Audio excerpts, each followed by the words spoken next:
Afternoon, punters, and Merry Christmas. A little over 6 months ago, punters, I started my own YouTube channel and website, and it's obvious, I'm sure, to all of you that watch regularly that I love racing. I love all the analysis side of it, the betting, walking the tracks, all that sort of thing. But it makes it all the more rewarding for me to be able to provide, to help other people that have a passion for racing and perhaps not as much time as me to spend on it, to also enjoy their racing, whether that's by getting some of my services or just watching these videos. So thank you to one and all that have either just watched the shows or got any of my products. I hope you've had a profitable period, and I look forward to 2018, where the theme for 2018, punters, will be making every bet count. So I'll particularly be writing to my Potts Play subscribers just to let them know of a slight change I'm going to be making for next year. It's only minor, but it's more about focusing on our core business and the things that really work for us and where we have the greatest edge, and not venturing too far away from what is our core business. So now, before I go on to any other subjects, I just want to say, in line with what I was just talking about how rewarding it is for me to help other people enjoy their punting. A great subscriber and a really good man who I've met at one of the recent Betfair functions, a terrific guy who always provides me very, very entertaining feedback. He's a clever guy who's a switched-on punter, and by his own admission, his weaknesses are in the areas of patience and discipline, and I'm pleased to say that I've been able to help Ray out in those areas a little bit. He wrote me a terrific email last Wednesday, which included in it a gift for me to go down to Dan Murphy's and get a carton of little creatures for Christmas. And Ray, I can't tell you how much I appreciate it.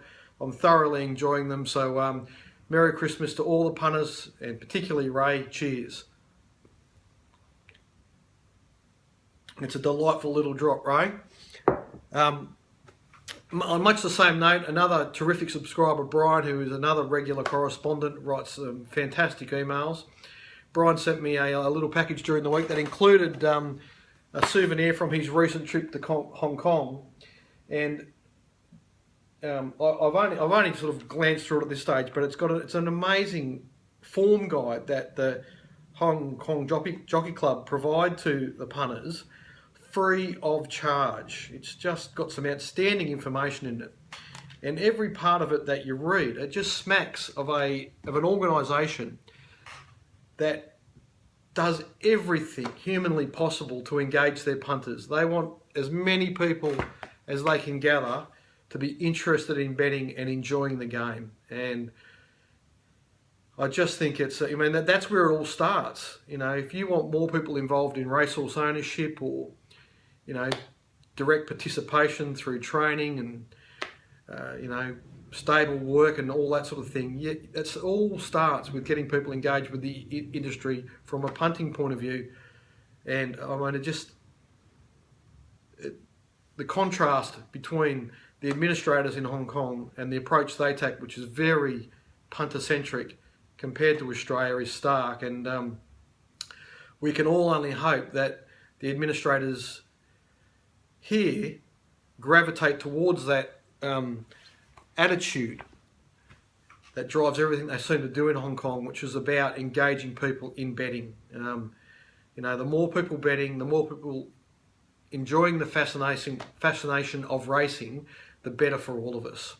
Now, also in the package that Brian sent me was a copy of this book. It's about Barney Curley, who's I'm aware of Barney. I've had a quick scan of some parts of the book.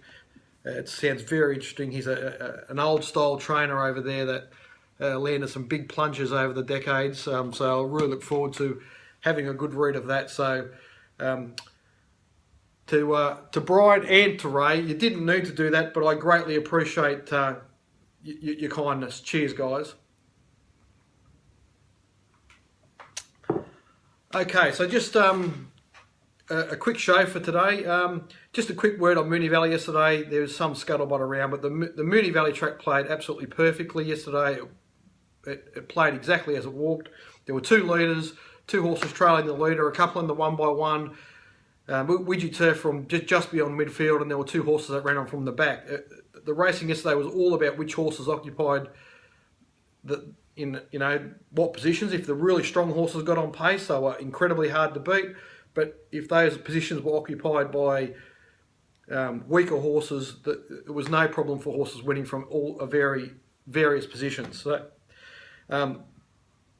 that track just is in tremendous order, and it's got me excited about being involved in all the Moonee Valley meetings going forward. So I don't do full sets for back-to-back meetings, so Friday, Saturday, but when I'm doing a full set for Saturday, I'll be more than happy to be looking at the Moonee Valley Friday night meetings to see if there's any races that we can target going forward into the new year. Just on that subject, the Moonee Valley track staff, Sam, Marty and Tony and all their team, they've just done a great job all year. I want a big thank you for them for always taking the time to talk to me when I come out. And the same for Mick Goody and Liam O'Keefe at Flemington and all their team. And of course Jason and Greg at Caulfield and Tim and Kane out at Sandown. All of those guys are fantastic with their time. The information they provide is brilliant, and they've done a superb job all year. There's been very few. I mean, the tracks, the metropolitan tracks in Victoria just race extremely well all the time. So, huge thanks to those guys, and Merry Christmas to them.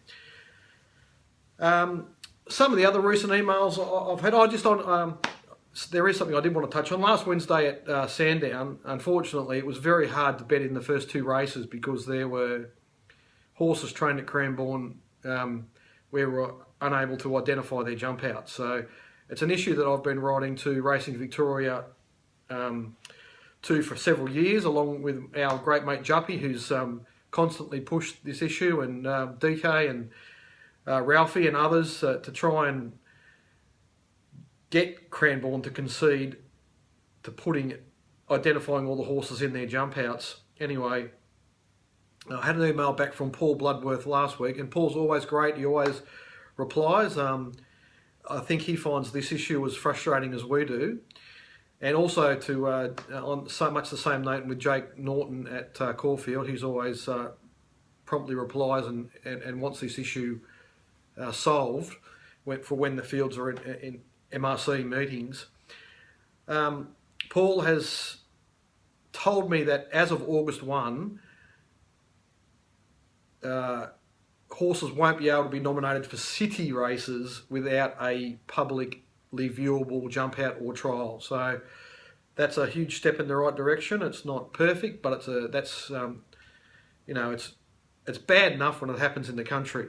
When it's city racing, it's not good enough. And so for the new season, let's hope that happens, and we're able to view all of the horses in city races at a recent jump out.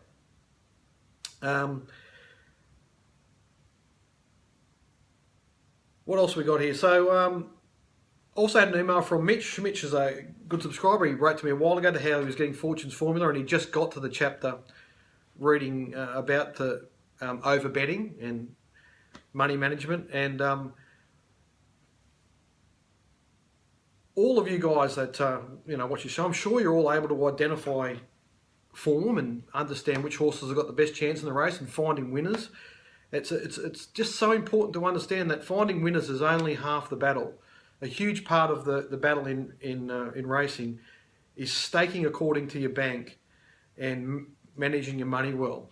And I'm pleased that Mitch is getting something out of that. It's something that I've read several times, and just the principles of not over betting any edge that you've identified and betting according to the size of your bank, that will allow you to stay in play and not get yourself into vulnerable situations, are just a huge part of being successful over the long term with racing.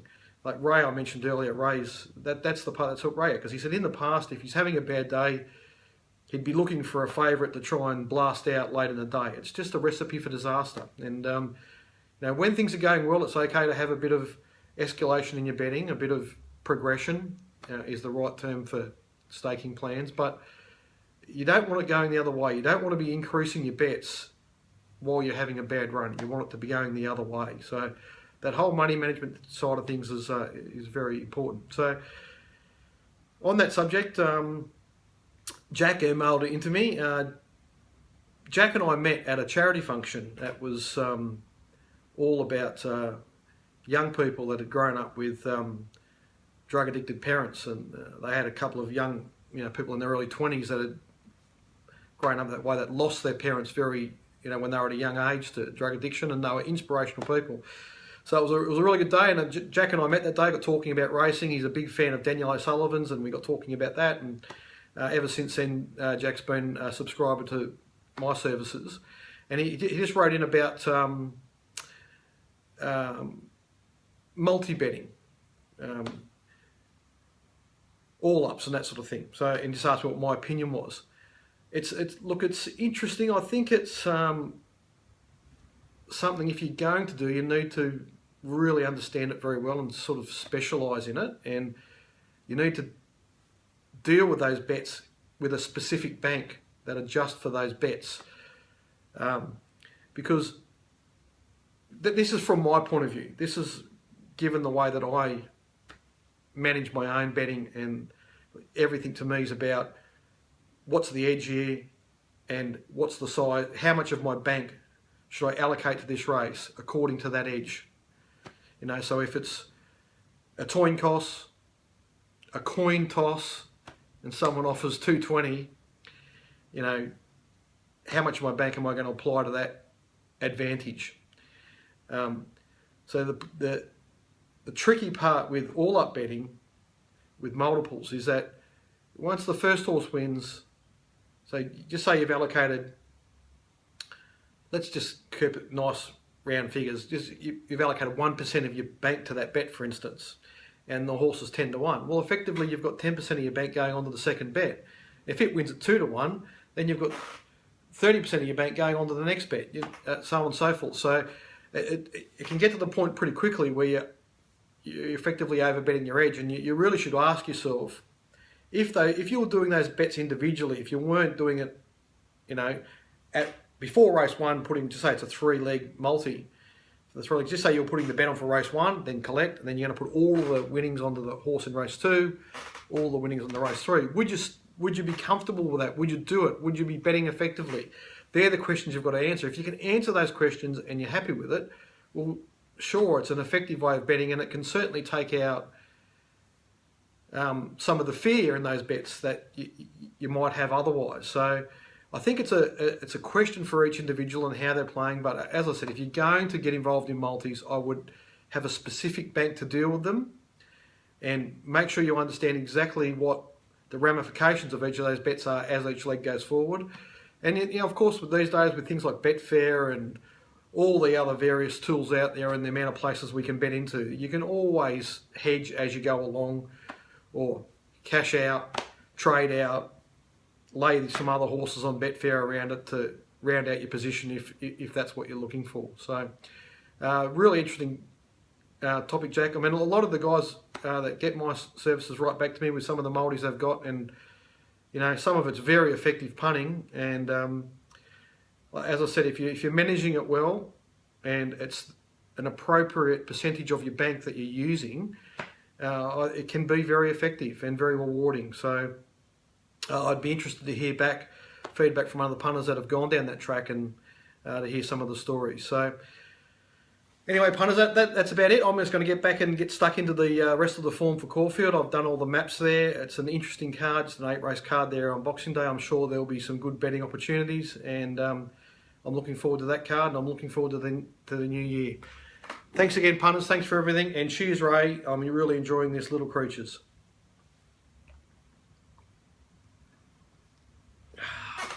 Beautiful.